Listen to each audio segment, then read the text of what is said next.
सत श्री अकाल जी। मैं थोड़ी अपनी मनीक्षा महंत खरड़ गद्दी निशीन ज्योति नायक की चेला लाल रण सिंह की पोती चेला। सो अपना वाहिगुरू की किरपा के नाल साहिबजादियां की निੱਘੀ याद ਦੇ ਵਿੱਚ ਉਹਨਾਂ ਨੂੰ ਸਮਰਪਿਤ ਕਰਦੇ ਹੋਏ ਵਾਹਿਗੁਰੂ ਦਾ ਲੰਗਰ ਟੁੱਟ ਵਰਤ ਰਿਹਾ। ਸਾਰੀਆਂ ਸੰਗਤ ਆਪਣਾ ਲੰਗਰ ਛਕਦੀਆਂ ਪਈਆਂ परमात्मा ਦਾ। ठीक है जी। ਸਾਡੇ ਪੂਰੇ ਖਰੜ ਨਿਵਾਸੀਆਂ ਦੀ ਸੁਖ ਸ਼ਾਂਤੀ ਲਈ ਦੇਹ ਨਿਰੋਗਤਾ ਲਈ ਕੰਮਾਂ ਕਾਰਾਂ 'ਚ ਬਿਜ਼ਨਸ ਦੇ ਲਈ ਇਹ ਅਸੀਂ ਆਪਣਾ महंत भाईचारे ने अपना लंगर लाया वा। सो परमात्मा सब के उपर अपनी कृपा कर। हाँ जी, सत श्री अकाल जी। वाहिगुरू जी का खालसा वाहिगुरू जी की फतेह।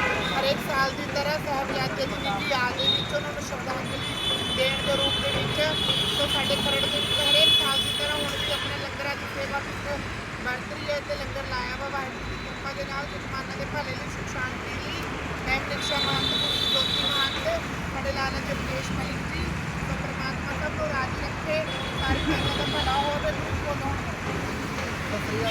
वाहिगुरू जी खालसा वाहिगुरू जी फतेह। मैं बोलती ज्योति माता साहिबजादों की याद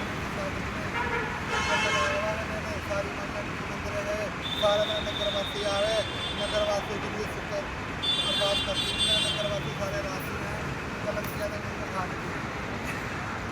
बोले सो हाँ।